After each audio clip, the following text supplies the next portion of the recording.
All right, here we What are. up, what up, though? What up, though? We are back. BLASIAN SOUL PODCAST. Marcella Robertson, my beautiful wife, Laura. Thank you. Nipapon to those that know. Robertson. And we're back.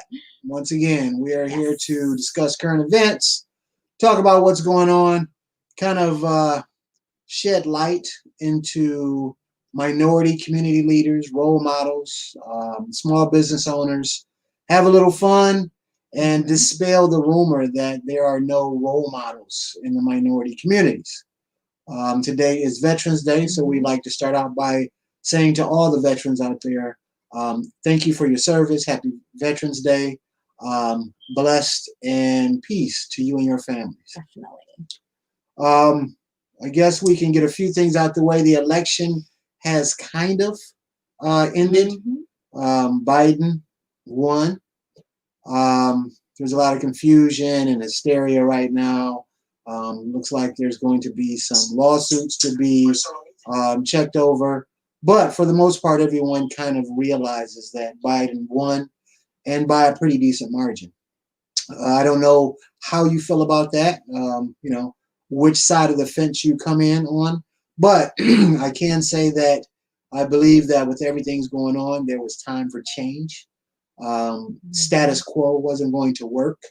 So by all means, no matter what side of the fence you were on, now that it's over, it's time for everybody to take a look at everything that was going on. Take a look at everyone's struggles, be empathetic, and try to come back together as a nation and not forget, but move forward with the knowledge that you got during all of these trying times. I will let my beautiful wife introduce our guest speaker. Yes. He is a relative of mine, so I feel like I would be biased to a certain degree in introducing him. So I will let my wife take over that responsibility. Yes. So being Veterans Day, I would love to introduce Del Hughes, who is Marcelo's uncle, but he is a veteran. So we just want to hear his journey to where he was how he started as a veteran, and kind of take us to where he's at today. He's a successful businessman. He has ran he's the owner and ran the top volleyball company for minority volleyball club in the U.S. And he's ran 4 businesses. He's been on Time Magazine. He's a successful minority entrepreneur. And so we just wanted to bring him on today so that he could share what are the success tips, and perhaps, there are some opportunities for you to listen and for you to take away some of the pieces that he has to share. So without further ado, I would like to introduce you to Mr. Del Hughes. Here we go. Hello. How you guys doing? Good. How are you? What up, though? What up, Doing though? all right. Doing all right. If it isn't Michelle and Barack. Well, it's hilarious. Welcome. Hey, first let us start out by saying, happy Veterans Day. Thank you for your service. Putting your life on the line for our freedoms. Definitely. So before we get into any shenanigans, we like to take the time out to formally thank you. Yes. I appreciate that, Marcelo. I'm humbled by that. I spent 9 years in the Marine Corps, and I took it very seriously. We grow up watching stories of our heroes protect the country. And when I got an opportunity to defend the red, white, and blue, I remembered all of those who came before me. And I wanted to honor them by doing what it took to be the best that I could be. So I appreciate that. Thank you. How old were you when you joined? I was a young 18 years old. I actually joined. I started high school, and they ran out of electives, and so the only thing that was left was Air Force ROTC, and of course I had to select it. But to my great surprise, I fell in love with it. Oh, wow. When I was a senior in high school, my father passed away. I was 17 years old. And my mom had already passed. She passed when I was 7 years old. And Wow. so I didn't have a way to college. I didn't have a way to do what I dreamt that I might be able to do. But my best friend, he had invited me one day, strangely enough, to take the ASVAB, which is the military entrance exam. And he came up to me and he's like, Del, listen, man, I'm about to go take the ASVAB. Can you come take it with me? And I was like, man, I'm not taking the military test. And, but he was pretty relentless about it. And, he just didn't want to take it alone. So I took it. And I wound up scoring third highest score in the school. And so the Marine Corps recruiter came and hunted me down in the cafeteria of over 1,500 kids. And he broke out his briefcase and he started saying, do you know what you can do with this score? And I was looking at him cross-eyed. But when my father passed away, well, I had to weigh my options. And I didn't want to be one of them jokers who was coming up at the high school who was 19, 20, and 21 years old. I wanted to go make something of myself. And I just figured this would at least help me pay for college. And so I entered, and I wanted to be the best. And even though I had attended Air Force ROTC, no disrespect to anybody in the Air Force or any of the other branches of service, but I knew Marines stood head and shoulders above. And I knew they had a higher measure of respect throughout the entire world. And so I decided to go in that direction, and it changed my life. It put me on a different path. And I'm thankful that that my best friend hunted me down in the school that day. Oh, wow. Wow. So, yeah. So you had a very interesting, see, when I was that age, I had no clear concept of what I wanted to do. So that is inspirational that you were so young and kind of knew your path in life, because I was all over the place at that age. So when you got into the military, what was your initial thoughts? Is it what you expected? Was it harder than what you expected? What was your initial view, like your first, after basic training, right after basic training or during basic training? Well, first, Marcelo, I want to dispel the rumor that I knew what I wanted to do. Well, you said I knew that I wanted to do something with my life, but I had no clear idea of what I wanted to be. When I was younger, I used to always think I wanted to have a better life because we grew up dirt poor. I come from nothing. Our house burned down to the ground.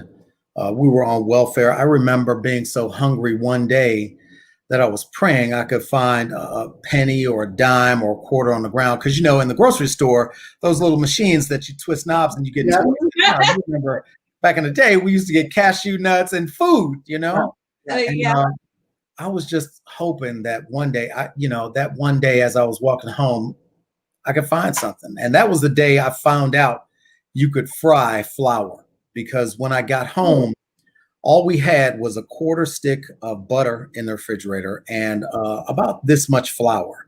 And I don't mean, we had some canned goods in the pantry that, you didn't like wax beans or potted meat or something like that.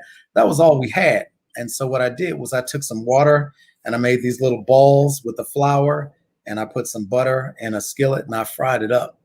But I knew I wanted to be more. I felt like I could. I felt like I wanted to have an edge on everybody who was around. I just didn't know how to get there. But I knew college was one of the barometers that would wind up helping me kind of, explore.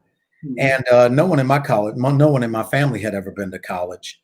Wow. And so I figured the Marine Corps was going to be a means to an end. So when you ask me, what was it like when I first got in?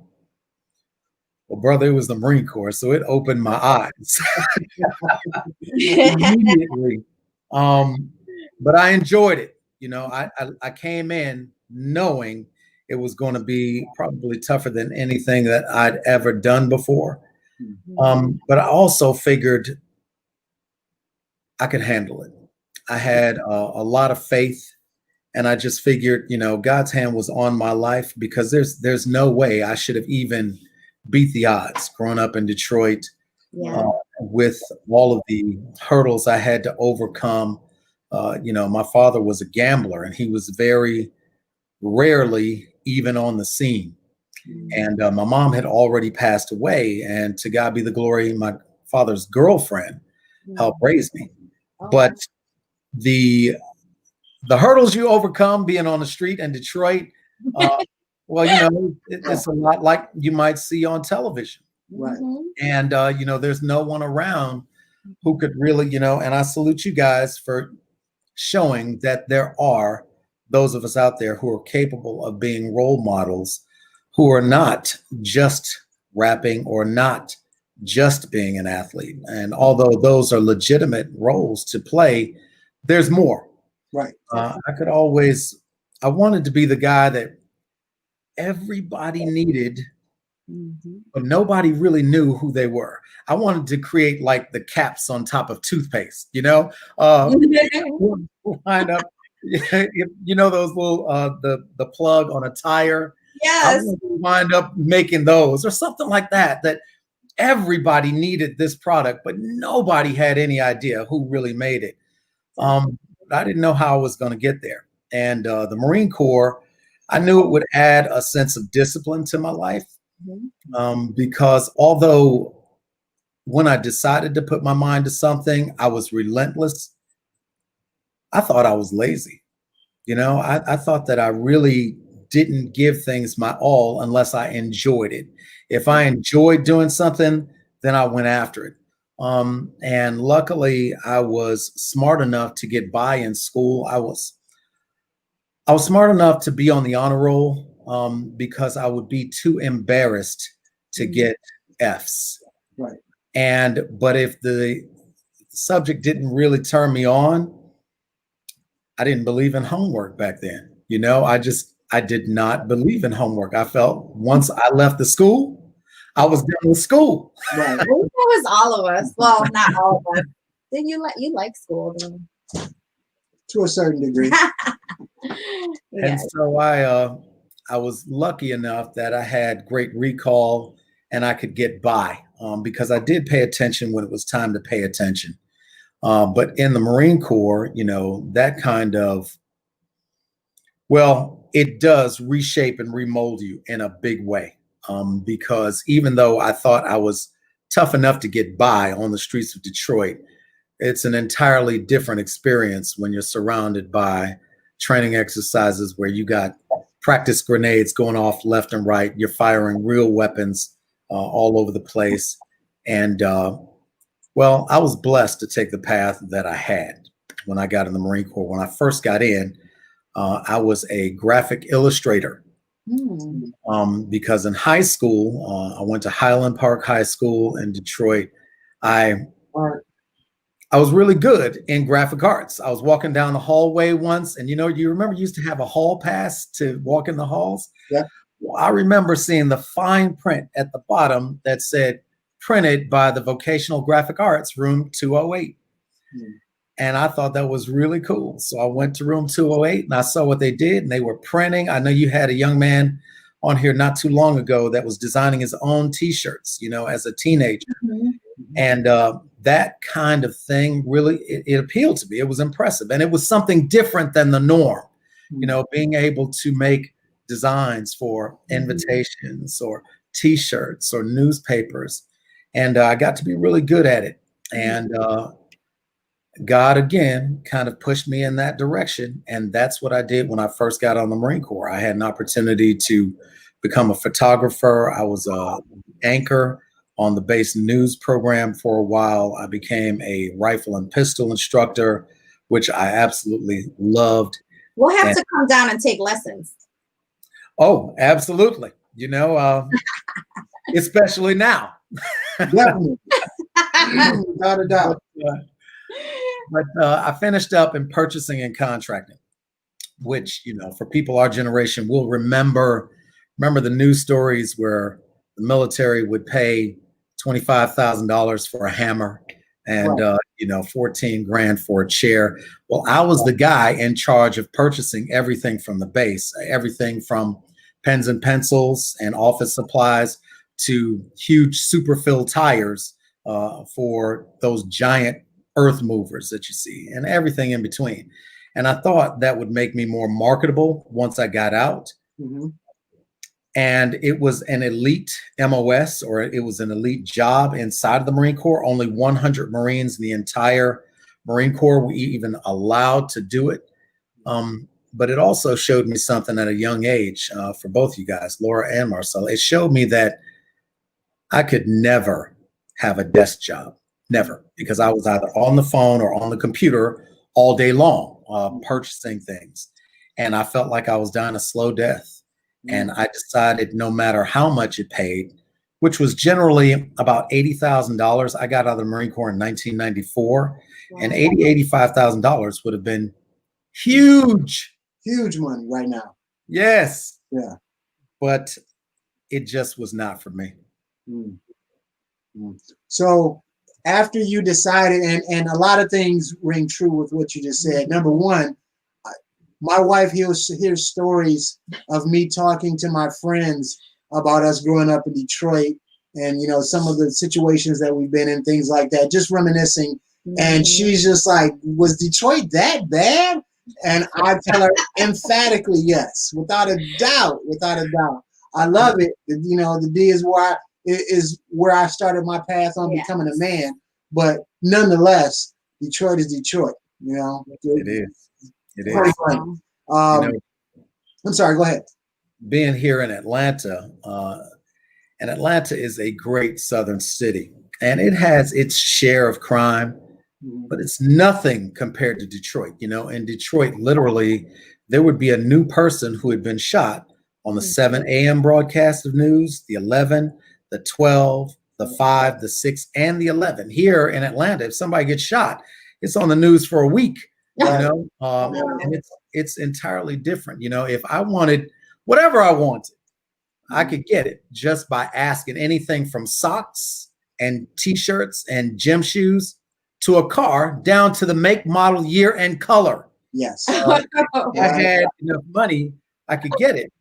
And I think about my life back then, and man, thank God I was shielded, because I remember coming home one day. And in the 10th grade, my aunt bought me a tennis racket. And she said, boy, go learn how to play tennis. Go join the tennis team. And I was thinking, tennis? Oh, wow. I love it. I can't play tennis. I played every sport there was. But I turned out to be a natural at tennis. I started beating people with years and years of experience, and it was fun because it was new. It was an entirely different life, and in the hood.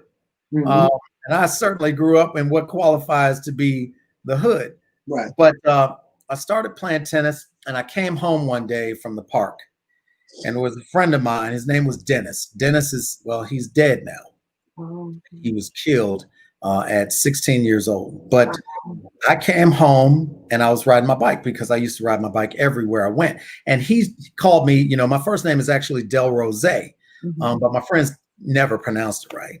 But he called me. He's like, Delroza, come here. And I came over, and guys, he had 2 hands full. He couldn't even hold all the money, $100 bills. Oh, wow. And he said to me, can you make this much money playing tennis? And, I had what I think now is a great answer. It was just off the cuff, because, how many of us could kind of turn away that kind of offer, because we all know what he was offering. Right. Yeah. But this is what I said. I said, yeah, I can. And you know what? I'm not going to have to look over my shoulder every night like you do. Right. And those words now ring poignant, because, Dennis, my good friend Dennis, was killed in a drug house at 16 years old while he slept, and I escaped that. And I'm grateful for that. And now that I've turned towards being an entrepreneur, there's so many other pathways that so many of us can take. And again, I'd like to salute you guys for having this broadcast. You know, the Bible says, despise not meager beginnings. Mm-hmm. And so, you know, you guys are starting out, but I hope this reaches the masses in a big way, because what you're doing is important work. And I hope you guys don't forget it. Thank you. Thank you. Another thing that you touched on that rang true for me anyway was when you said that you wanted to be the person that invented the cap of the toothpaste or the cap of the tire. One thing I tell Porn all the time, and I say this verbatim, is that the guys who got rich during the gold rush, what the first guys who got rich wasn't the guys who found the gold. It was the guys who had the pick and the shovel and the pail to sell to everybody so they could go out there and try to find the gold. So that definitely rings true with me. Runs in the family. So you're out of the Army. You have all these ideas. Marine Corps, brother. Marine Corps. Marine. And you know what? I have a few friends that used to be in the military. They're gonna give me grief for that. It's just like telling a Lao person they're Chinese. Exactly. I'm sorry I said that, because by tomorrow I'm gonna have a few emails and a few texts that's going to point out certain aspects of that. But once you left and you had these ideas in your mind, what was your next step? What made you start your volleyball organization? Wait, first of all, when did you meet your wife? Well, that's along the way, certainly. And it's interesting because my wife plays volleyball. And anybody listening to this broadcast, please do not lose respect for me because I'm talking about tennis and volleyball. But I was wondering if that's how you got into volleyball, because tennis and volleyball is similar, right? I played tennis early on and volleyball. That is funny. Well, you know, because, you know, we're talking about Detroit and we're talking about the Marine Corps, and then we transition to tennis and volleyball. Right. But it's just amazing how your life can turn on a dime. I had a girlfriend while I was in high school, and she was an amazing volleyball player. She played I didn't realize it, but it was USA Volleyball. And she went on to get a full scholarship to college in volleyball. So I used to watch her play all the time. In fact, the park where I played tennis, right next door to the tennis courts, was a volleyball court. And this was outdoor volleyball in Detroit. So it was a concrete court, you know, but they would play all day, just like we would play tennis all day. And so when I got out of the Marine Corps, while I was in the Marine Corps, I happened to be stationed in Denver, Colorado, at an Air Force base called Lowry Air Force Base. And they had all four branches of service at this base. And I was walking in the gym one day, and they had the Marine Corps volleyball team practicing, which got my attention. And as I was walking by, I heard the coach mention offensive and defensive positions. And I stuck around. And after practice was over, I said, Coach, you got offense and defense in volleyball? Now, I was hyper competitive. And if we were sweeping the floor, Marcelo, I had to win. I knew there was a technique to sweeping the floor, and I just needed to learn it so I could be on top, you know?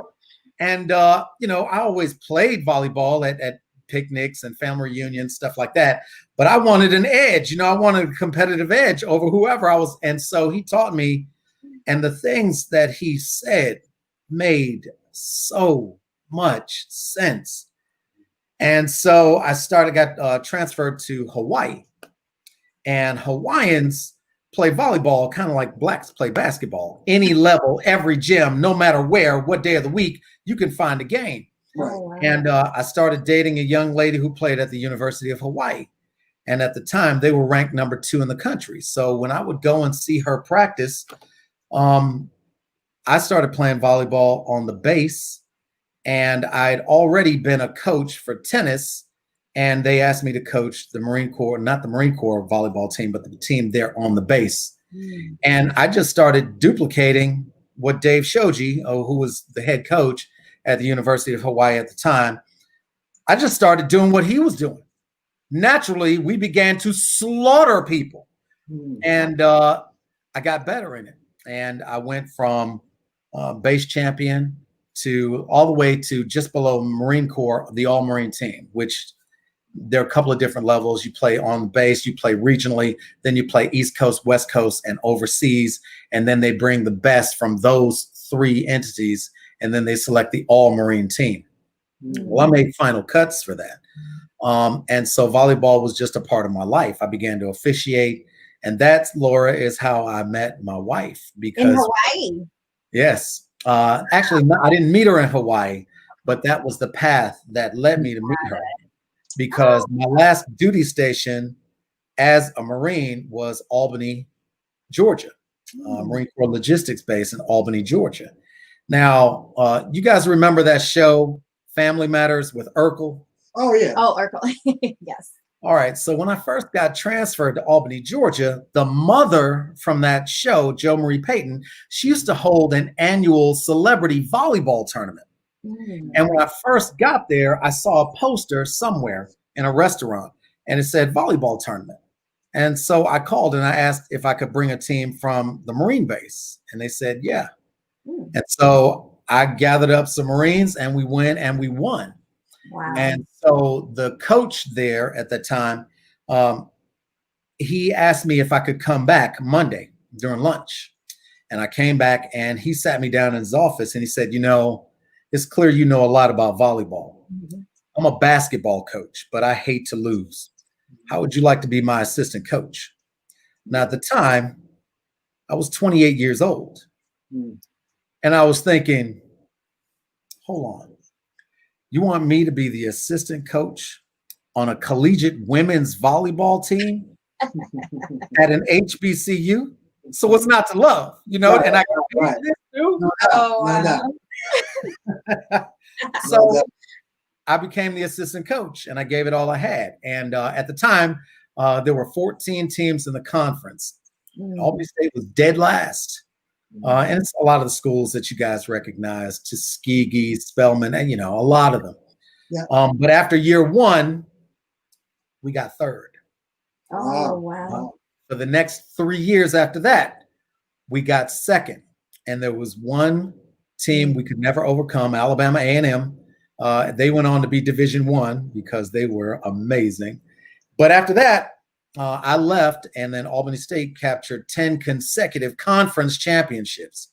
And I began to play adult volleyball, and that led me to my wife here in Atlanta. I played a tournament here in Atlanta, and my wife was selling concessions at that time. She was helping her niece, and I kept going back to buy stuff I had no intention of eating. Skittles and Snickers and whatever, but I thought she was cute. And so, you know, I having a little bit of savoir-faire back then, or at least I thought I did. Oh, wow. It may very well be that. And I got her number, and the rest is history, you know. And now we're a great team together. You know, we are one of those couples who have and share common interests in everything that we do. We played volleyball together. She was an official in my conference when I was a collegiate coach. I became an official.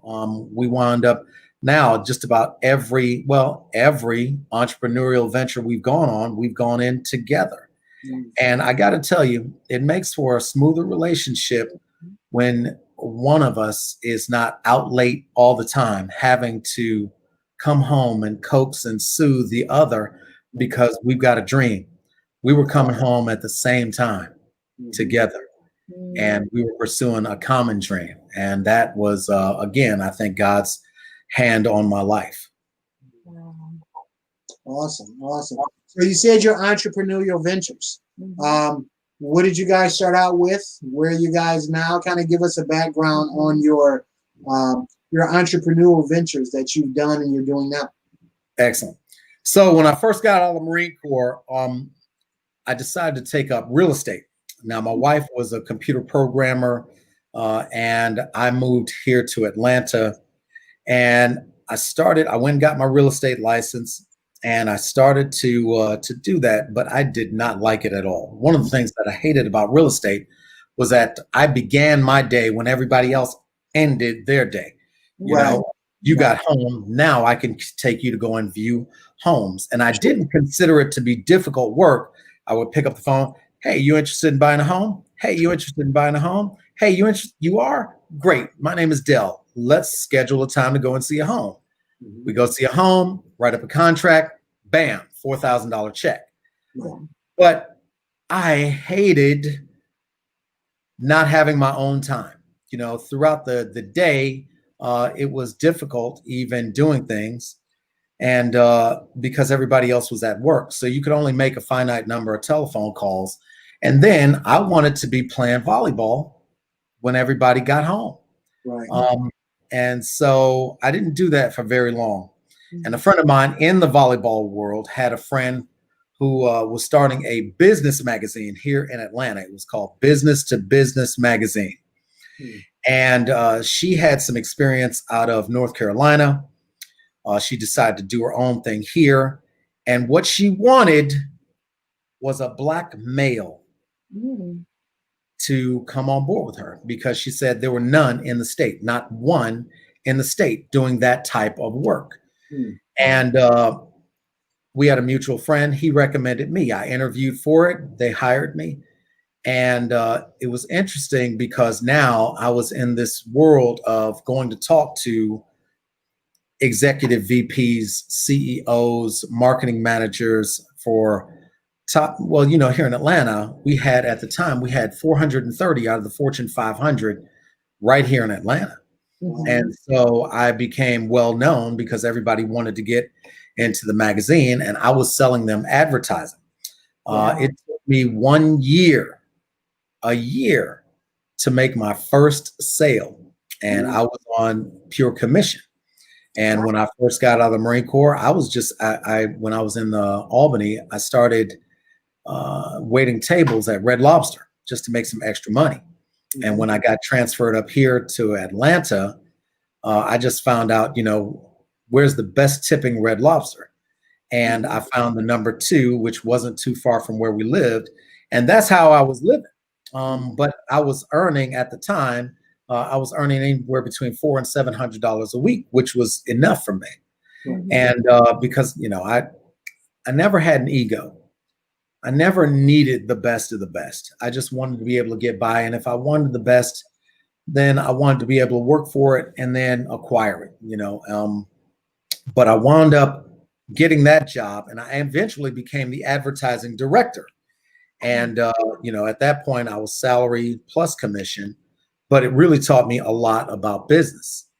And I can always remember a colonel of mine in the Marine Corps telling me how he had gone through his entire career being devoted to duty, being devoted to work, and not taking the most important things into consideration. He had missed the most important events in his family's life, his daughter's first steps, his son's first baseball game, et cetera, et cetera. And he said if he could do it all over again, he would spend the time with his family. Now, this was a man, in the Marine Corps, the ranks are just very much like you see on television. A colonel, he says, jump. Everybody asks how high. Right. And so this was this older man, older, wiser, more successful than myself, telling me what the important things in life were. And so I was able to, through his tutelage, negotiate a pretty hefty salary. I started making over 6 figures, and I was good enough not to be working all the time. Right. And that started it started really opening up my eyes, because I looked at the owner. Her name was Gina Wright. She was an incredible woman. She still is. Right now, she has started a new venture called Kind Body for women and the pre-fertilization of their eggs so that they can do what they want to do early on and achieve their dreams and still have a family later on. But she was an amazing individual, and she taught me a lot about owning my own business. And so I decided, I'd rather work for myself. And so I was going to either own a coin-operated car wash or an automated car wash. That's what I was going to do, because I was spending more time playing volleyball than I was doing my regular job. But I knew I wanted to earn income in a passive way. And it's interesting that that was my initial thought, because that's come full circle now. But in doing all of the research, I had hired a market guy out of Florida who was an expert in stuff. I couldn't believe how complicated it was to wash your own car. I had been washing my car since I was a kid, right? But all of the zonings and water recovery and all of the things you need to become accustomed to, I just decided it was not worth my time. And finally, I was really praying a lot. I wanted to do my own thing. I started working for a PR firm for a while, and that was going well. But again, I was working for somebody else. And 1 week after a lot of prayer, 3 things happened. The last was this. You know all those business channels on cable that you never really pay attention to? Yep. Well, one morning at like 4:30, 5 o'clock, I woke up in the morning and How to Start Your Own Business was on. And it was perfect timing, right? So I turned it up. And the first words out of the guy's mouth were, first of all, if you're going to start your own business, do something you love. Because if you do something you love, you will never work another day in your life. And that struck me. It struck me. And I started analyzing, what do I love? I loved playing volleyball, and I was good at it, and I was a coach. And so I decided I was going to help Georgia, because Georgia was, out of 50 states, we were certainly in the bottom 40 for talent level here in Georgia. And I had learned from some of the best in the country. And my new daughter, shout out to Nikki Hawkins, I had helped her become the Gatorade Player of the Year for the state of Georgia. Oh, wow. And so I decided I was going to start helping other little girls become good in volleyball. And I really wanted to have a haven for minorities, because volleyball is a majority sport. And one of the things that I learned being from Detroit, moving down south, was at some point, every conversation ends up in a discussion about race. No matter what you're talking about. We could be talking about the difference between Pepsi and Coke, but at the end of the conversation, somehow it was going to turn to white and black. And I noticed down here in the South, there was a big divide. And so what I wanted to do was have a haven for minorities, but teach other races, other cultures, that all Black people weren't dumb and lazy, and all white people weren't stuck up and rich. I wanted there to be a melding, because here, if there was a couple like you guys walking down the street, you would get so many eye snaps here and there, and then whispers. That was here in Georgia, but it wasn't like that up north. Up north, no one thought twice about it, at least not where I lived. So I started my own volleyball club, and we started training some of the athletes here, personally training them. And we got several of the athletes on the Olympic pipeline, and it worked out well. I was able to get several players playing professionally overseas, and even here on the USA A2 team. As a matter of fact, Maria Taylor, the sports announcer for ESPN, she is one of our original best. She's a national champion. Our organization was called Atlanta Boom Volleyball Institute. And what our mission was to help families from socioeconomically diverse populations, those without resources, to be able to compete in, travel to, and actually capture scholarships in the sport of volleyball. And to God be the glory, we captured 264 scholarships in 15 years to just about every college you can name. And so that was my entrepreneurial start. And it was a 3-year run to see if I could make a living at it. And we did that for a little over 16 years, almost 17 years. Wow, that's amazing. Wow. So you can watch them all grow up, help them with scholarships to college. Yes. I have kids that I coached and they matriculated through my program. They matriculated through college, got advanced degrees, had families, have kids, and came back to coach for me. Oh, wow. You were in it for a long time. It was a badge of honor, but it also made a brother think, hey, y'all getting older. I'm not getting older. Right. I don't age, y'all age. Right. Oh, wow. But that was my first step. And things kind of snowballed from there because we gained a national reputation. We became the #1 minority organization in the United States of America. That's amazing. And that was huge. And, you know, we had swag. And I used to teach my kids, confidence will take you places skill never will. Right. And as long as you stand beside me, just know I got you back.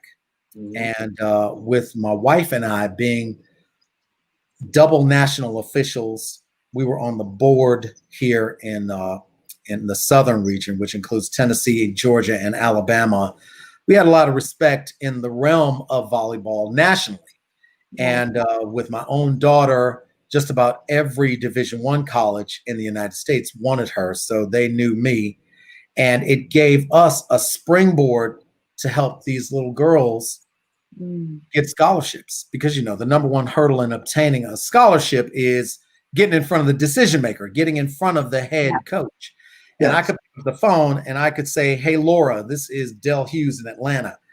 I got a girl, I think she'd make an impact in your program. And although I didn't sign anybody's scholarship and that didn't result in a scholarship for everybody, one of the things it always resulted in was the coach taking a look, because they knew I didn't oversell my players. Right. And they knew that I knew the level of their program. And me, you know how they say offense sells tickets, but defense wins games? Yes. Well, I was firmly in the realm of offense sells tickets. Yes. Okay. And that's what I wanted to do. I wanted to bring the coaches to our court side. So we had some of the most powerful hitters there were in the state. And we were impressive to watch. No one could ever tell if we were winning or losing, because our culture was such that we were always cheering. We were always singing. And I wanted to be like Cuba and Brazil, you know. That's the nature of sports, you know. That's what makes you have fire and passion inside. And, you know, there were a lot of us that were able to build culture that colleges would call me up and say, Del, how do you have so much parental involvement? How do you have full-grown men who are the owners of their own companies singing, you know? And one of the things that I would talk to all of the dads about is that don't be so serious. Because your daughter will remember you acting a fool when she's 50 years old. And those are the most cherished memories she'll ever have. So you may be Mr. Robertson, CEO of ExxonMobil, at work, and everyone calls you sir, and you got 5 personal assistants. But this is your daughter, and she doesn't see you as Mr. Robertson. She sees you as dad. And so cheer for your daughter. Give her your strength, be the 7th man on the court. And that resonated with a lot of dads. It did, that message. And that's one of the things that I think we've been able to bring to all of our entrepreneurial efforts, all of our businesses.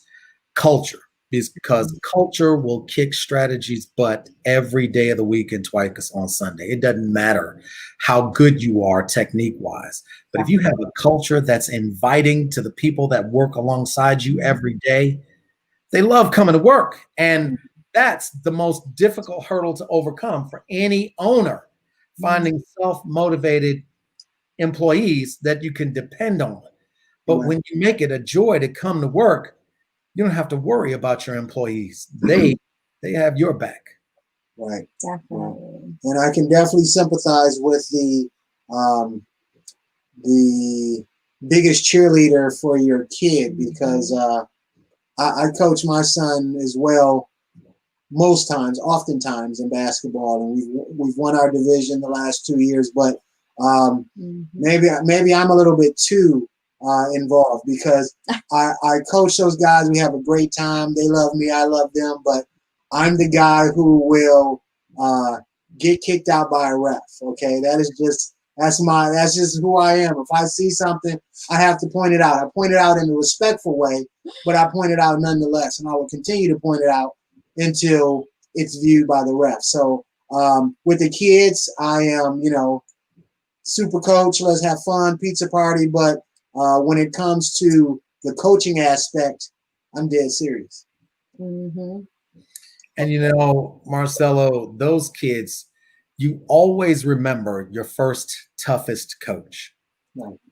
Because if you're worth your weight, then you demand a lot, but you also show them that they can get it done, that they can become what they dream of being. Right. And you have certainty, and you're authentic, and you instruct and you inspire. And the best coaches out there, they do both at the same time, all the time. Definitely. And so, I have a young lady who just, as a matter of fact, about 2.5 months ago, she was going for her PhD, and she was being interviewed by the dean of admissions. And he asked her a question, where do you get your confidence from? And she said, my parents and my former volleyball coach. Oh. Wow. But keep in mind, I coached this young lady 5 years ago. That's the last time I coached her. She was 16 at the time. She became a senior in high school, got her undergrad, got her master's, and was going for her PhD. And I was on the same level as her parents. And her mom called me back crying with those tears. She went on to explain that I never thought I could ever go through Coach Dell's practices, but he would always tell us while we were being killed that we could do it. Right. And that's the only way to overcome your current limit is by reaching beyond that limit.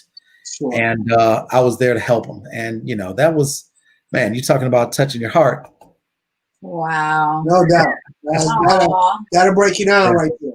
Yes. Definitely. So what are you doing now? What is your entrepreneurial venture now? What are you guys bringing to the world? Yes.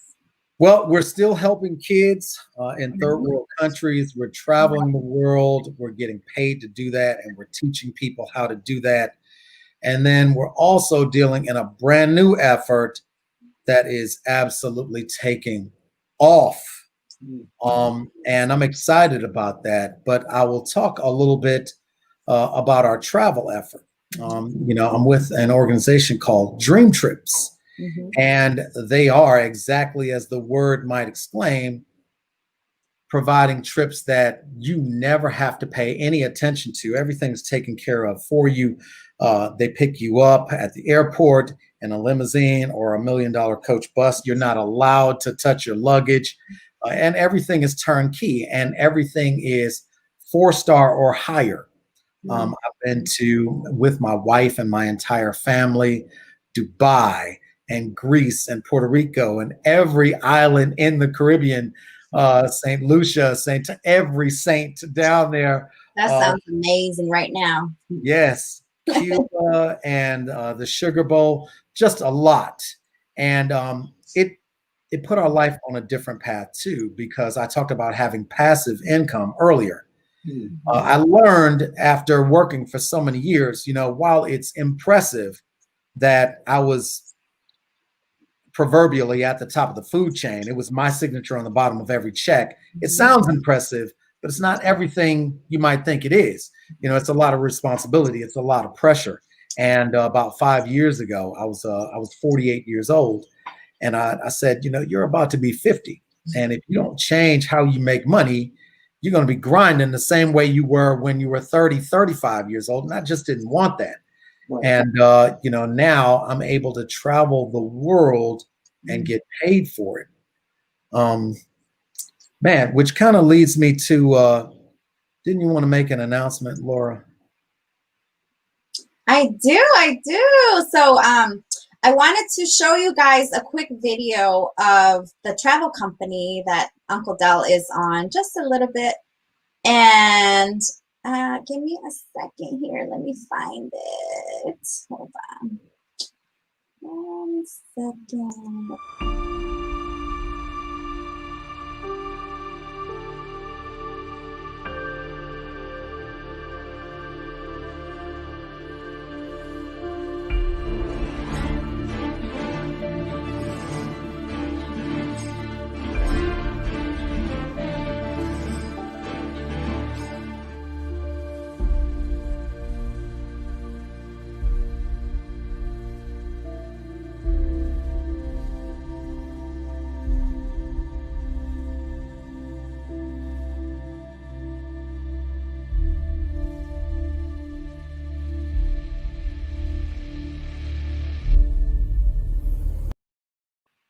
Happy birthday!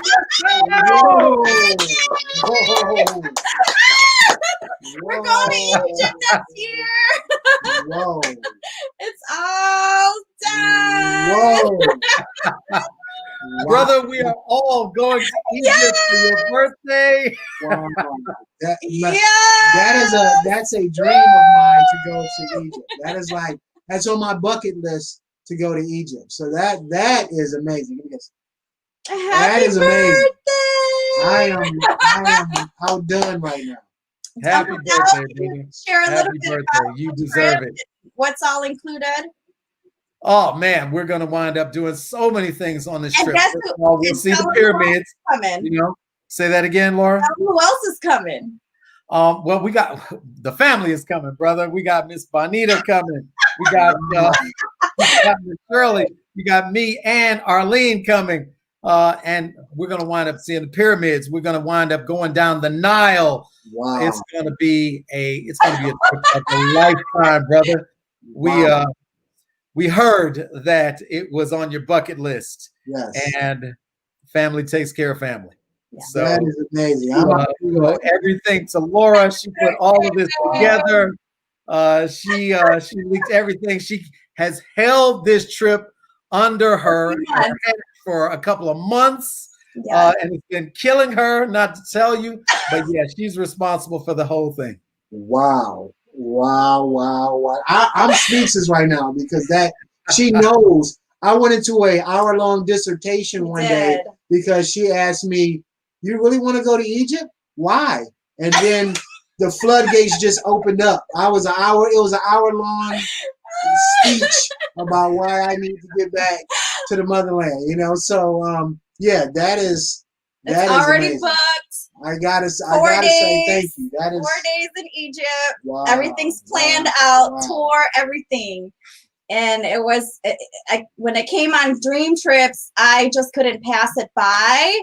It was $379 for a trip of 4 days in Egypt with everything included. Yes. You know, the Nile rivers, the pyramids, the everything. That is insane to me right now. I am Happy birthday. I am just, I don't know what to say. Thank you guys. That's about all I can say. Is thank you. Because that's amazing. Whoa. Happy birthday to you. Happy birthday to you. Happy birthday, dear Melanie. Happy birthday to you. Happy birthday, Mello. Happy birthday. Well, Laura and Mello, it has been an absolute joy here. One of the things, I would like to take a moment for any of your listeners, if you guys would love to take advantage of trips just like this, and you saw the price tag there, $379. Yes. And I know right now travel may not be on your list, but it should be, because right now you can book trips up to 2 years out and pay almost nothing for them. But I would love for you guys to reach out to either myself or my wife. And if you're interested in our newest venture and you want to be on the front end of a wave that we just went public here a couple of weeks ago, and it's allowed me and my wife to make over $84,000 in the last 5 weeks.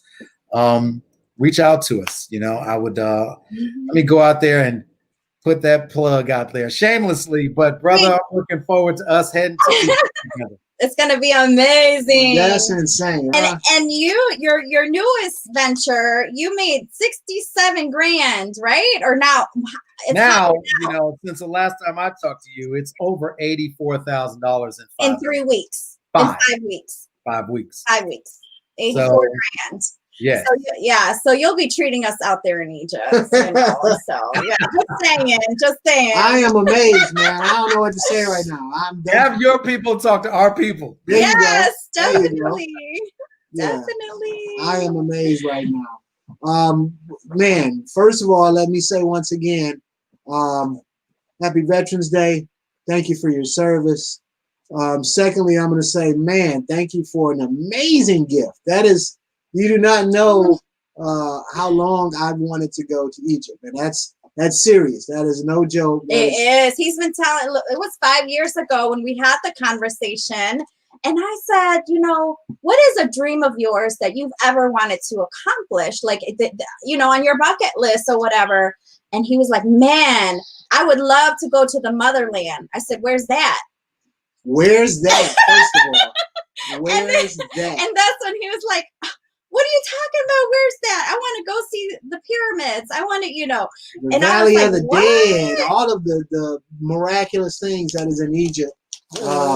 Yeah, that has been on my list for a very long time. Yeah, so when I saw that opportunity this year, and we're all going, I'm like, sign us up, because that's one of the places he's been wanting to go. So, so we're going to Egypt, family, next year. Wow. We got to wait till everything is kind of back to normal a little bit. Wow. So we're all going next year.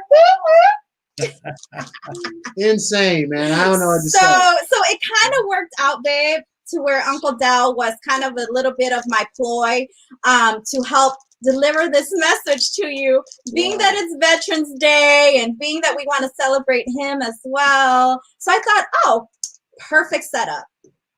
Perfect setup to be able to honor him and to be able to honor you for your birthday. Yeah, that is I am dumbfounded right now. That is amazing. I am going to have a memorable experience in Egypt, and it's great that I have my family along. All of us. It's how many of us? There are 10 of us. Jeez. Wow. Right below the limit that we could be that's together. Insane. I once again, I thank you very much. Yes. Also, thank you for coming on and telling your story. Absolutely. Flashes information again for me, Porn.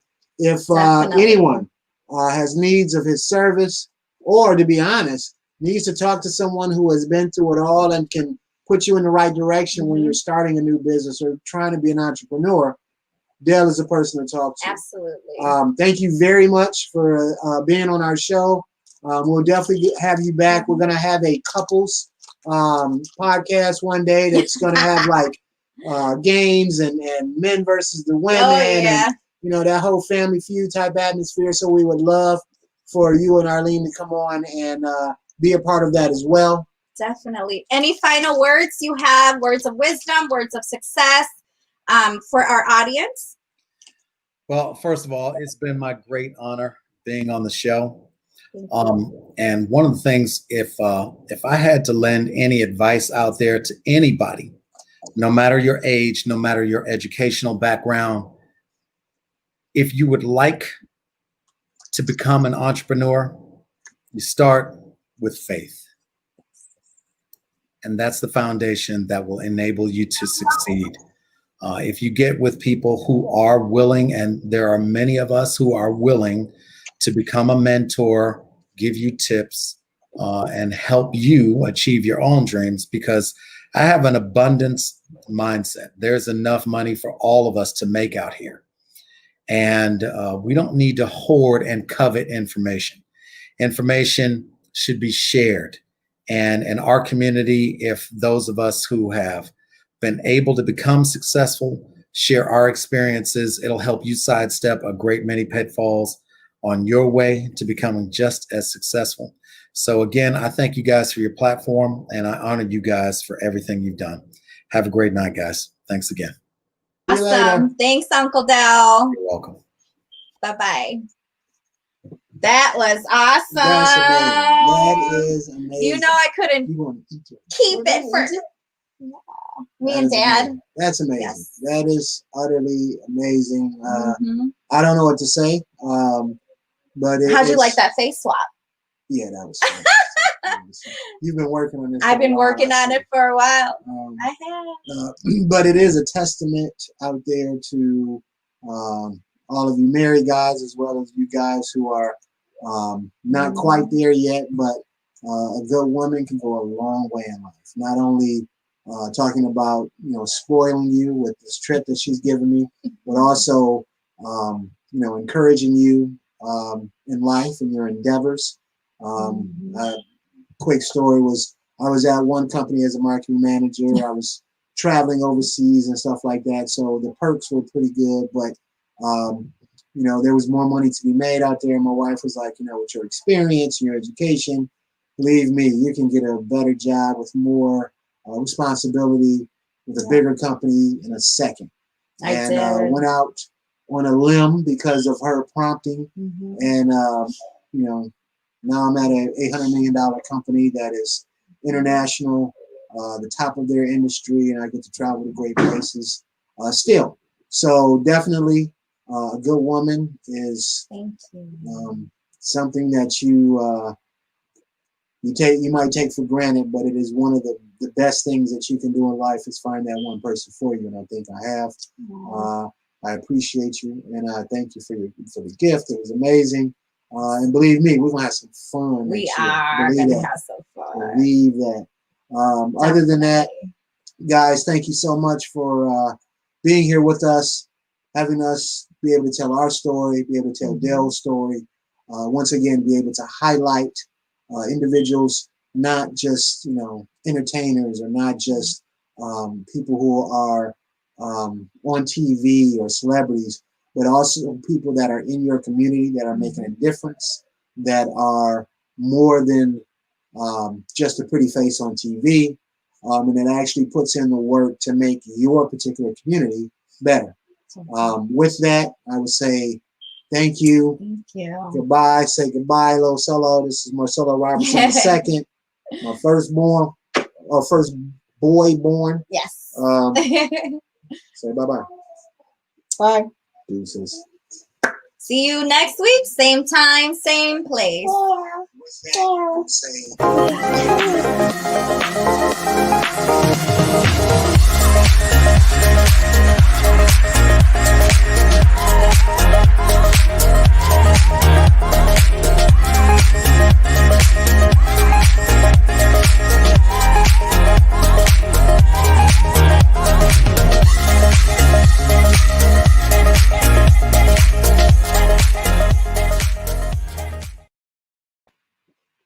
And he said, what is a dream of yours?